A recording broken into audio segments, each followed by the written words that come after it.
한 번도 만난 적이 없는 어떤 사람이 미국의 존 메가더 목사님을 찾아와서는 이렇게 이제 말했습니다. 목사님의 도움이 필요합니다. 제발로 목사님께 찾아오다니 기분이 참 이상하네요. 전 그리스도인이 아닙니다. 유대인입니다. 몇 주 전까지는 교회에 한 번도 온 적이 없는 사람입니다. 하지만 지금 저는 누군가의 도움이 필요합니다. 그래서 목사님께 말씀을 드리고 도움을 얻기 위해서 결심하고 찾아왔습니다. 이렇게 말하니까 이제 존 메가더 목사님은 그에게 도울 수 있으면 최선을 다해서 돕겠다고 약속을 했습니다. 그 자리에 이제 앉아서 무슨 문제가 있는지 설명해 달라고 요청을 이제 했습니다. 그러면서 두 사람의 대화가 이제 이어지기 시작했습니다. 저는 2번 이혼했고 지금은 애인인 여자와 같이 살고 있습니다. 그녀를 좋아하지도 않지만 그녀를 떠나 2번째 아내에게로 돌아갈 용기는 없습니다. 그러면서 계속 이제 말합니다. 목사님, 전 의사입니다. 설상가상으로 낙태 전문 의사죠. 생계를 위해 태아를 죽입니다. 작년에는 제 병원에서 낙태 수술로 제가 $900만 벌었습니다. 저는 치료에 필요한 낙태만 하지는 않습니다. 어떤 이유로든지 낙태 시술을 하지요. 이유가 없으면 이유를 만들어서라도 합니다. 6주 전에 어느 주일 아침에 목사님 교회인 이 그레이스 커뮤니티 교회에 제가 와본 뒤로 매 주일 예배에 나오고 있습니다. 지난주에 목사님께서는 사탄에게 넘겨진 사람들이라는 제목의 설교를 하셨죠. 이 지구상에 사탄에게 넘겨진 사람이 있다면 바로 그 사람이 저일 겁니다. 전 제가 저지른 죄짓 때문에 지옥에 갈 운명이라는 걸 잘 압니다. 정말로 비참하고 불행합니다. 정신분석 전문의를 계속해서 찾아봐도 전혀 도움을 받지 못하고 있습니다. 이 모든 죄책감 때문에 제가 견딜 수 없습니다. 어떻게 해야 할지도 모르겠습니다. 저를 도와주실 수 있나요? 이렇게 물어보니까 존 메가더 목사님이 그 의사에게 이렇게 말했습니다. 아니요, 못 도와드립니다. 그 놀라운 이제 그가 그 말을 하니까 놀라운 이제 표정을 가지고 목사님을 이제 바라보는 거예요. 극도의 절망감이 그의 얼굴빛에 완연했습니다. 그래서 이제 목사님은 그를 이제 이렇게 안정을 시키고 그러면서 이렇게 말했습니다. 하지만 당신을 도우실 수 있는 분을 알고 있습니다. 예수 그리스도 말입니다. 그러니까 그는 슬픈 어조로 목사님께 말합니다. 그렇지만 저는 그분이 어떤 분인지를 모릅니다. 평생도록 그리스도를 믿지 말라고 교육을 받았거든요. 그는 유대인이니까요. 목사님이 말했습니다. 예수 그리스도가 어떤 분인지 알고 싶지 않으십니까? 그분이 저를 도와줄 수만 있다면 그러고 싶습니다. 그러면 이제 이렇게 해보십시오. 그리고는 목사님이 이제 손을 뻗어서 책상에서 성경책 하나를 이제 집어든 뒤 요한복음이라는 써 있는 그것을 펼치고 난 다음에 그분에게 주면서 하는 말이 요한복음의 이 부분의 책을 꼭 읽어보십시오. 예수 그리스도가 어떤 분인지를 아실 때까지 읽어보시기 바랍니다. 그 다음에 전화를 주시기 바랍니다. 이제 그 주의 목사님은 다른 교회 목사님에게 이 이야기를 이제 들려주었습니다. 그랬더니 다른 교회 목사님이 이렇게 메가더 목사님에게 얘기를 하는 겁니다. 그게 전부예요. 그냥 요한복음이나 읽어보라고 그렇게 말했단 말입니까? 좀 도움될 만한 책자나 또 테이프 같은 거 갖다 주든가 하다못해도 적당한 질문이라도 했어야죠. 그냥 성경만 주셨단 말입니까?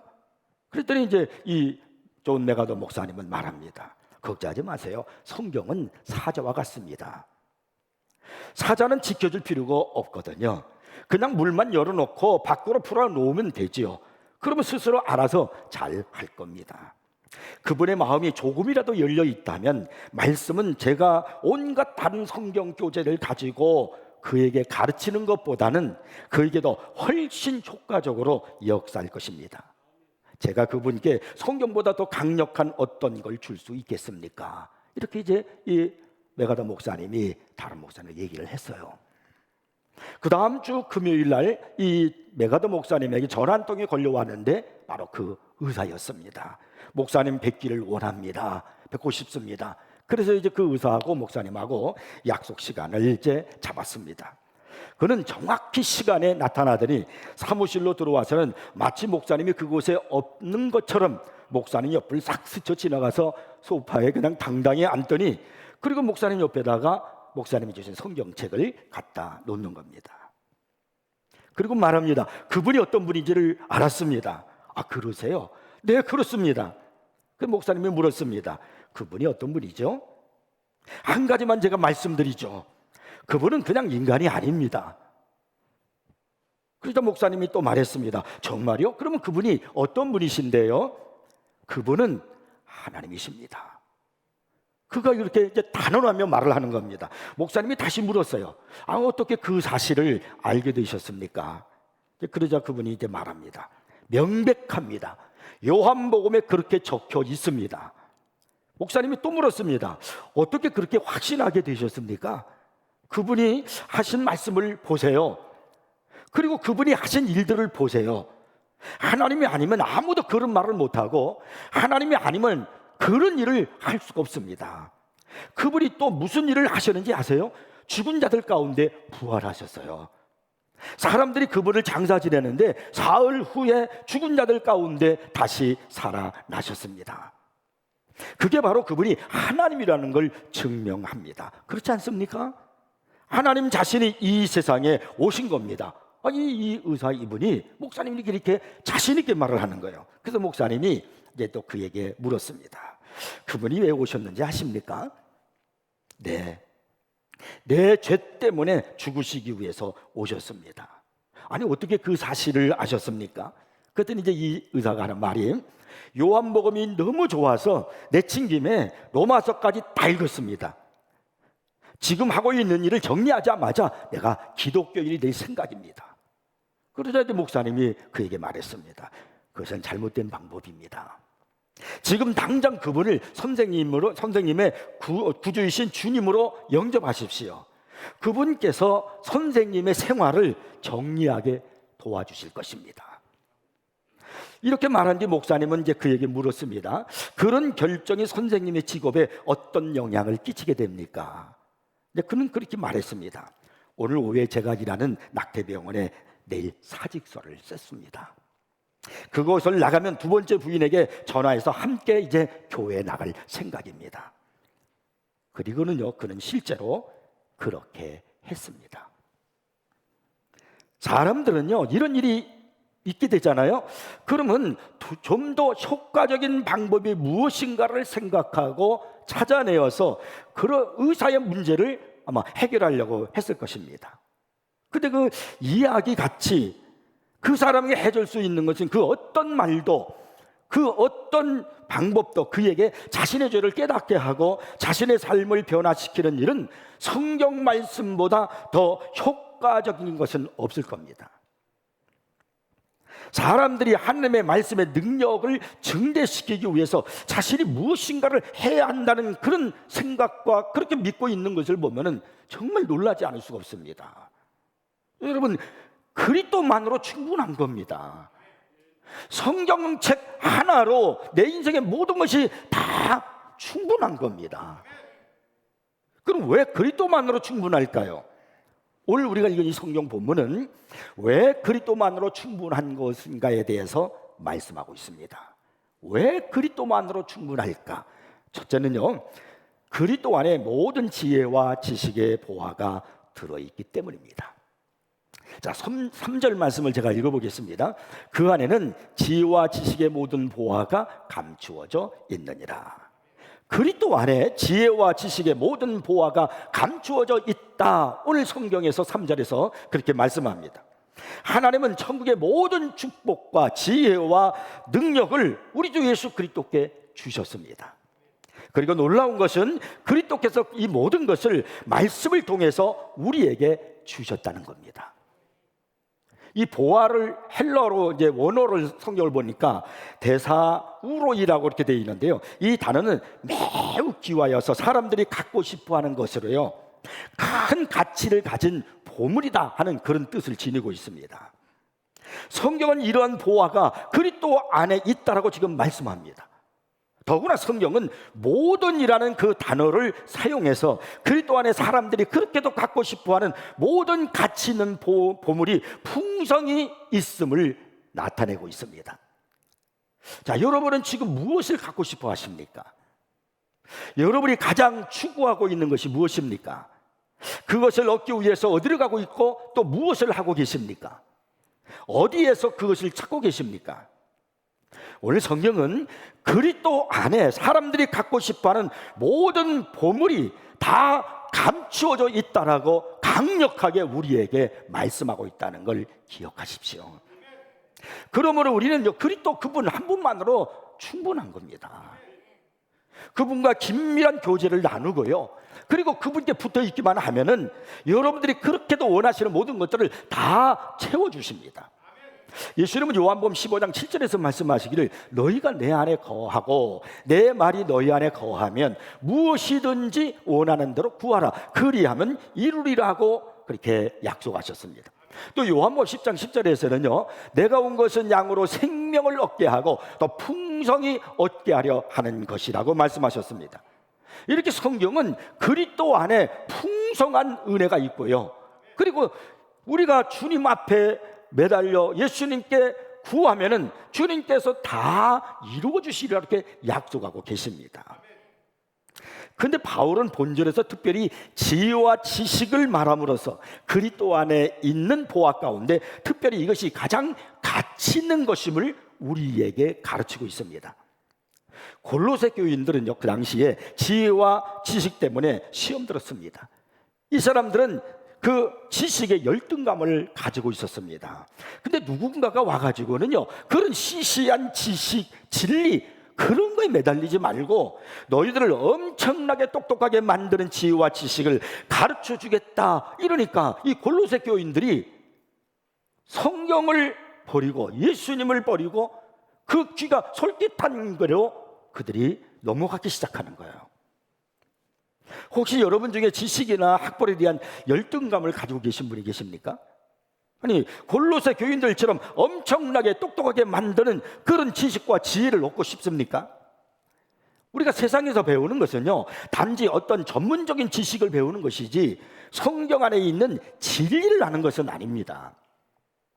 지식을 헬라어로 그노시스라고 말하는데 이것은요 관찰의 결과로 얻어지는 정보 이런 뜻을 지니고 있습니다. 또 지혜는 소피아라고 그렇게 말을 하는데 이것은 지식을 삶에 적용할 수 있는 능력을 말합니다. 지식은 하나님과 예수 그리스도와 말씀에 대한 이해이고요, 지혜는 그 이해한 지식을 삶에 적용시키는 그런 능력으로서 인간의 삶의 원리를 말하는 겁니다. 바울은 이러한 하나님에 대한 지식과 그로부터 오는 삶의 지혜가 바로 예수 그리스도 안에 있는 가치 있는 보배임을 강조하고 있습니다. 실제적으로 이런 축복을 받은 사람이 있습니다. 그가 바로 솔로몬입니다. 솔로몬 왕은 그가 왕이 된 이후에 가장 먼저 할 일이 뭐냐면 기브온 산당에 가가지고 거기서 1000번째 예배를 드리고 그리고 하나님 앞에 무릎을 꿇고 기도를 했습니다. 근데 그가 하는 그 기도가 하나님 마음에 얼마나 흡족했는지 몰라요. 근데 하나님께서는 그 솔로몬의 기도를 들으시고 그에게 엄청난 축복을 주실 것을 약속하셨습니다. 자, 솔로몬은 어떤 기도를 했고 그리고 하나님은 솔로몬에게 어떤 축복을 약속하셨는가? 역대하 1장 10절부터 12절까지의 말씀을 한번 읽어보겠습니다. 주는 이제 내게 지혜와 지식을 주사 이 백성 앞에서 출입하게 하옵소서. 솔로몬이 지금 구하는 것은 지혜와 지식을 달라는 거예요. 이렇게 많은 주의 백성을 누가 능히 재판하리까 하니 하나님이 솔로몬에게 이르시되 이런 마음이 내게 있어서 부나 재물이나 영광이나 원수의 생명 멸하기를 구하지 아니하며 장수도 구하지 아니하고 오직 내가 내게 다스리게 한 내 백성을 재판하기 위하여 지혜와 지식을 구하여 왔으니 그러므로 내가 내게 지혜와 지식을 주고 부와 재물과 영광도 주리니 내 전에 왕들도 이런 일이 없었거니와 내 후에도 이런 일이 없으리라 하시니라. 여러분이 잘 아시는 대로 이 세상에 솔로몬처럼 지혜와 지식이 뛰어난 사람이 있었습니까? 인류 역사상 그 솔로몬처럼 지혜와 지식이 뛰어난 사람은 없었습니다. 또 솔로몬처럼 큰 부와 명예와 재물을 얻은 사람이 있었습니까? 없었습니다. 하나님께서요 솔로몬에게 바로 이 축복을 주신 겁니다. 솔로몬은 하나님 앞에 내가 하나님의 백성들을 잘 다스릴 수 있도록, 다시 말하면 하나님이 내게 주신 이 기쁜 사명을 잘 감당할 수 있도록 하나님 내게 지혜와 지식을 주시옵소서 그랬더니, 하나님은요 지혜와 지식만 주신 것이 아니라 그에게 부와 명예와 재물도 엄청나게 허락하셨다는 겁니다. 이 말은 그리스도 안에 이 모든 것이 다 들어있다는 거예요. 그러니까 오늘 우리들이 해야 할 가장 중요한 게, 먼저 해야 할 일이 바로 뭐냐면, 어떻게 내가 한 보화를 얻을까, 내가 어떻게 하면 재물을 얻을까, 내가 세상에서 영광을 얻을까, 그것이 아니라 하나님, 내가 그리스도를 알아가는 지혜와 지식을 주시옵소서. 그래서 하나님 그 지식으로 하나님을 알고 그리스도를 알므로, 그리고 그 이해한 그 말씀을 가지고 내 삶에 적용할 수 있는 지혜를 주셔서 내가 그래서 하나님의 사람으로 믿음 있게 살아가게 도와주시고, 그리고 주님이 주신 이 직분을 잘 감당할 수 있도록 내게 능력을 주시옵소서. 이렇게 우리가 기도를 하면요, 하나님은 그 기도를, 솔로몬의 기도를 기쁘게 보신 것처럼 기뻐하시면서 내가 내게 지혜와 지식뿐만 아니라 그 다음에 우리의 필요한 모든 것들을 다 채워줄 줄로 믿으시기 바랍니다. 그러므로 내가 예수님께 붙어있기만 하면 돼요. 예수님과 밀접한 교제를 나누기만 하면 됩니다. 그러면 주님이 우리에게 필요한 것들을 허락하시는 우리 그리스도 안에 풍성한 은혜가 있음을 믿으시기 바랍니다. 자, 그 다음에 두 번째는요, 그리스도 안에 신성으로 충만하시기 때문입니다. 자, 그것이 9절을 보면은 이제 말씀하고 있습니다. 그 안에는 신성의 모든 충만이 육체로 거하시고, 그리스도 안에 신성으로 충만하다고 이렇게 말씀하고 있는데, 여기 신성이라는 이 말에 그 원어 성경 헬라어를 보니까 데오테스라는 말로 기록되어 있거든요. 이 뜻이 어떤 뜻이냐면 신격으로서 하나님의 본질, 그런 뜻을 지니고 있습니다. 하나님의 신격이 예수라는 인간의 육체의 형태로 머물고 있다, 그런 말입니다. 빌립보서 2장 6절 말씀을 보면은 그런 근본 하나님의 본체시나 이렇게 말함으로써 예수 그리스도가 하나님이심을 설명하고 있습니다. 로마서 9장 5절에서는요 그리스도를 세세의 찬양을 받으실 하나님 이렇게 칭하고 있고요, 또 예수님의 제자 도마는요 예수님을 향해서 나의 주님이시요 나의 하나님이시다라고 고백을 했습니다. 요한복음 1장 14절 말씀을 보면은 말씀이 육신이 되어 우리 가운데 거하심에, 우리가 그의 영광을 보니 아버지의 독생자의 영광이요 은혜와 진리가 충만하더라고 말씀합니다. 또 예수님은 요한복음 14장 9절에서 자기 자신을 이렇게 말합니다. 나를 본 자는 아버지를 보았거늘, 그러니까 자신이 하나님의 아들이심을 밝히신 겁니다. 그러므로 우리 주 예수 그리스도 안에는 하나님의 완전한 신성으로 말미암아 사람들의 모든 욕구를 충족시킬 수 있는 충만이 들어있는 것입니다. 그리스도는 하나님의 충만을 가지고 만물을 충만하게 하기를 원하시고요, 또 삶 속에서 영적 궁핍을 느끼는 모든 자들에게 하나님의 충만을 주시기를 원하십니다. 따라서 우리 그리스도인들은요 그리스도 안에서만이 하나님의 완전한 충만을 경험할 수 있는 겁니다. 그런데 이 골로새 교인들 중 일부는요 그리스도 안에서 충만을 찾으려고 하지 아니하고 세상적인 것에서 그것을 추구하고 욕심에 끌려 그렇게 살다가 영지주의에 빠지고 말았습니다. 당시 이단이 영주주의였습니다. 이것은 곧 실용주의고, 오늘날로 말하면 이성주의고 인본주의, 이것이 다 여러분 영지주의예요.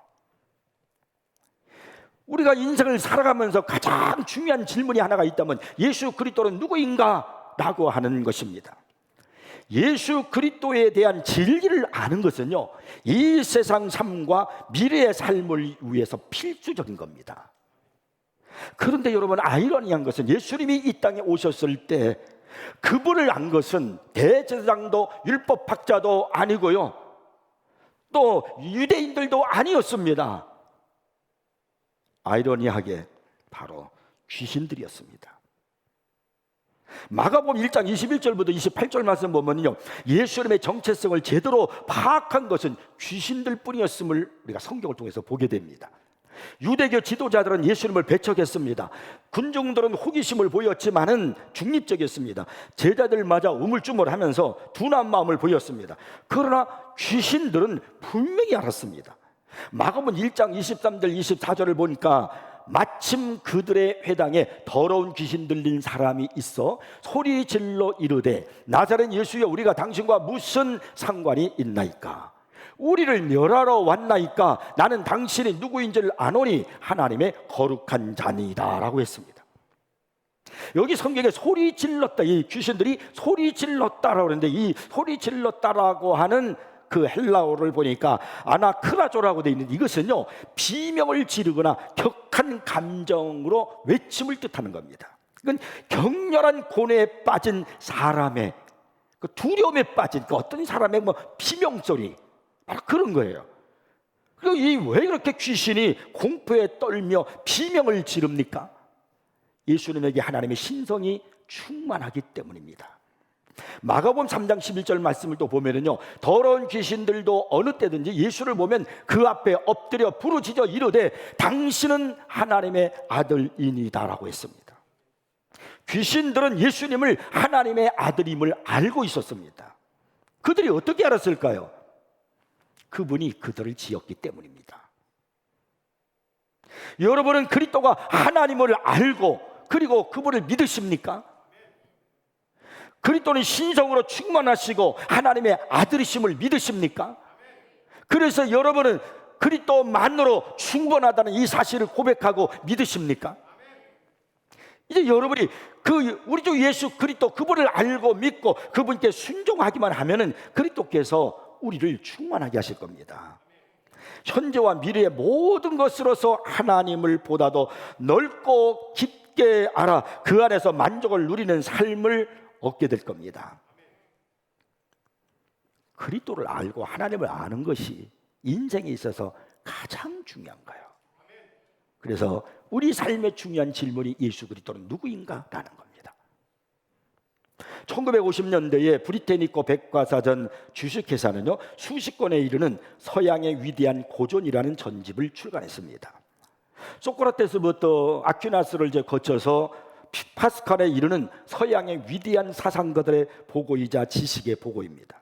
이제 그 일을 한 주요 집필자들 가운데서 이제 모티머 애들러라고 하는 교수가 있었습니다. 이제 한 번은 어떤 그 대담에서 이 애들러 교수에게 이런 질문을 받았습니다. 위대한 그 고전에서 다른 주제가 참 많은데 유독 신에 대한 내용이 가장 많은 이유가 무엇입니까? 그랬더니 이 애들러 교수가 이런 말을 했어요. 다른 어떤 문제보다 그 한 가지 문제가 삶에 지대한 영향을 주기 때문입니다. 아주 매우 논리적인 답변이고요, 가장 정확한 말입니다. 그러니까 하나님을 알고 믿느냐가 우리 인생의 삶에 가장 중요한 영향을 가져다 준다, 그런 말입니다. 그렇다면 여러분은 그리스도 안에 지혜와 지식의 모든 보화가 있고 신성의 모든 충만이 있음을 믿으십니까? 그러면 여러분은 그분으로 이제 만족하시느냐 이 말입니다. 그리스도만으로 만족하냐 이 말입니다. 그리스도만으로 충분하십니까? 그리고 그분을 얼마나 열심히 사랑하고요, 그리고 또 그분을 얼마나 열심히 그분에게 충성을 다하고 있습니까? 주 337년에서부터 352년까지 로마 교황으로 있던 성 율리우스라고 하는 이제 분이 어느 날 이제 꿈을 꿨습니다. 꿈속에서 아주 훌륭하고 점잖은 한 사람이 율리우스에게 찾아왔습니다. 율리우스는 그 사람에게 자기 품에 있는 열심이 있는 것을 막 자랑을 했어요. 나는 예수 그리스도를 위해서 이런 열심이 있습니다, 막 자랑을 했어요. 그랬더니 그 율리우스가 하는 말이 그 열심 좀 그러면 보여주십시오 그랬어요. 그 율리우스는 자기의 가슴에서 열심 덩어리를 꺼내가지고 그 사람에게 보여줬습니다. 그때 그 사람이 그것을 저울에 달아보더니 하는 말이, 아이고 100드라크마어치나 되는군요, 이렇게 대답을 했습니다. 그랬더니 율리우스가 너무나 기뻤습니다. 야, 내 열심이 100드라크마어치나 되다니 내가 대단하구나, 이렇게 이제 생각을 하고 기뻐하고 있는데, 그 점잖은 분이 율리우스의 열심 덩어리를 뜨거운 물에 넣어서 녹여가지고 분해를 했습니다. 그래서 조성을 보니까, 분해된 걸 보니까 야심이 25드라크마, 의심이 19드라크마, 명예욕이 30드라크마, 그리고 예수님께 대한 사랑은 5드라크마였다는 거예요. 그만 이 율리우스는 부끄러워가지고요, 고개를 못 들고 무릎을 꿇었다고 합니다. 자, 묻습니다. 여러분의 가슴에는 예수님을 사랑하는 마음이 몇 드라크마어치나 되십니까? 예수님이면 충분하다고 하는 그 믿음이 몇 드라크마어치나 되십니까? 오늘날의 그리스도인들은 인생의 시련과 고통에 사로잡혀 있습니다. 어려움과 슬픔과 고뇌에 붙들려서 지금 떨고 있고요, 흔들리고 있습니다. 그래서 그들은 필사적으로 어떤 크고 새로운 것이 없을까, 더 높은 영적 경제를 내가 찾아가야 되는가 하고 헤매고 세상적인 방법으로 세상을 향해서 이성으로 모든 것을 해보려고 합니다. 그러다 보니까 그런 믿음을, 그런 흔들리는 믿음을 갖고 있다 보니까 교회가 심각하게 약해져 버렸습니다. 그럴 필요가 전혀 없습니다. 그리스도 안에 충분합니다. 그리스도만으로 만족합니다. 하나님의 은혜는 충분합니다. 성경으로 충분합니다. 하나님의 지혜는 충분합니다. 사도 바울은 고린도후서 3장 5절에서 이렇게 말하고 있습니다. 우리가 무슨 일이든지 우리에게서 난 것 같이 스스로 만족할 것이 아니니 우리의 만족은 오직 하나님으로부터 나느니라. 사랑하는 성도 여러분, 다른 것을 찾지 마십시오. 그리스도 외에 다른 것으로 만족하려고 하지 마십시오. 그리스도만으로 만족합니다. 그리스도만으로 충분합니다. 이제 우리의 과제는 그분을 더 잘 알고 그분을 더 열정적으로 섬기며 더욱더 그분의 형상을 닮아가는 겁니다. 그래서 하나님 앞에 이런 기도를 하세요. 하나님, 내가 주님을 더 잘 섬길 수 있도록, 내가 더 주님께서 주신 이 사명을 더 잘 감당할 수 있도록 하나님을 아는 지식과 그리고 그것으로 내 삶에 적용하는 지혜를 주시옵소서. 하나님은 그 여러분의 그런 믿음과 그런 기도를 들으시고요, 놀라운 보화의 축복을 주실 줄로 믿습니다. 여러분 잊지 마십시오. 다른 것에 기웃거리지 말고, 여러분의 마음을 빼앗기지 말고 그리스도만으로 충분하다는 이 사실 붙들고 살기를 주의 이름으로 축복합니다. 기도하겠습니다.